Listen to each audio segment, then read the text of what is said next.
ही गोष्ट माझ्या आईच्या पुच्चीच्या ठोकाठोकीची आहे. मी माझ्या विधवा आईची ठुकाई शेजारीकडून होताना पाहिली होती. मित्रांनो नमस्कार, माझे नाव स्नेहल आहे आणि मी महाराष्ट्रची राहणारी आहे. मी आज माझ्या आयुष्याची एक भयानक घटना सांगणार आहे. माझ्या आईचे खूप कमी वयामध्ये लग्न झाले होते. माझी आई दिसायला खूप सुंदर होती आणि जेव्हा माझ्या लहान बहिणीचा मीनाचा जन्म झाला होता तेव्हा माझे वडील वारले होते. आता माझी आई आमचे दोघींचे लक्ष ठेवत होती. काही वर्षे असेच निघून गेली होती.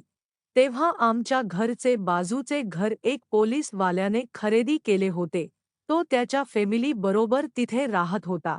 त्याने आईला एक वेळा पाहिले तर तो पाहतच राहिला होता. तो अनेक वेळा माझ्या आईला घुरून पाहत राहत होता. मग एक दिवसची गोष्ट आहे, जेव्हा रात्रीचे 11 वाजले होते आणि मला झोप लागत नव्हती तर मी फिरायला बाहेर आले होते. तेव्हा मी पाहिले की माझी आई आणि तो माणूस बोलत होते. मी लपून त्यांचे बोलणे ऐकू लागले होते. मी पाहिले की माझ्या आईच्या डोळ्यामध्ये अश्रू होते. तिचे बोलणे ऐकून मला एकदम धक्का लागला होता. त्या माणसाचे नाव विशाल होते आणि लग्न आधी तो आईचा बॉयफ्रेंड होता. मग आई रडत तिला मिठी मारली होती आणि म्हणली की मी 13 वर्षे पासून तहानलेली आहे विशाल, आता माझी तहान भागवून दे. मग विशाल अंकलने माझ्या आईला एकदम भीतीला लावले होते आणि ते एकमेकाचे ओठ चोकू लागले होते. अंकल माझ्या आईला रूममध्ये घेऊन गेले होते आणि रूममध्ये जाऊन अंकलने चड्डी सोडून सर्व कपडे काढून टाकले होते. मग त्यांनी आईची नाईटी काढून टाकली होती. आता माझी आई फक्त ब्रा पेंटीमध्ये होती. मग अंकल माझ्या आईची गांड आणि मांडीवर हात फिरवू लागले होते. मग आई आय औ आई करू लागली होती.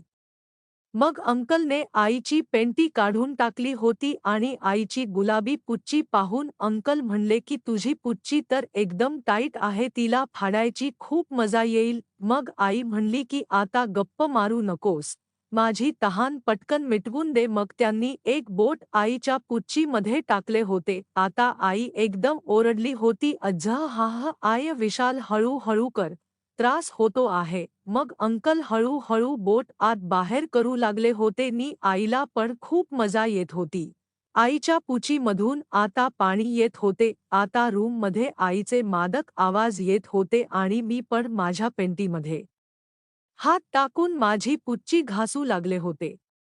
काही वेळाने आईच्या पुच्चीने रस काढला होता आणि अंकलने सर्व पिऊन टाकला होता. मग आई पलंगवर झोपली होती आणि तिने तिचे पाय पसरले होते आणि मग अंकल आईच्या वर आले होते आणि त्यांचा लंड पुच्ची वर सेट केला होता. मग आई म्हणली की लवकर कर ना. माझी पुच्ची फाडून दे, खूप वर्षे पासून माझी भुकेली आहे. मग अंकलने एक जोराने झटका मारला होता आणि पूर्ण लंड आईच्या पुच्चीमध्ये गेला होता. आई एकदम जोराने ओरडली होती आणि म्हणली की विशाल काढ याला, नाही तर मी मरून जाईन. मग विशाल म्हणला की आता शांत हो सीमा, काही वेळाने तुझा त्रास एकदम कमी होऊन जाईल. आईने रडत म्हणले की खूप त्रास होतो आहे विशाल.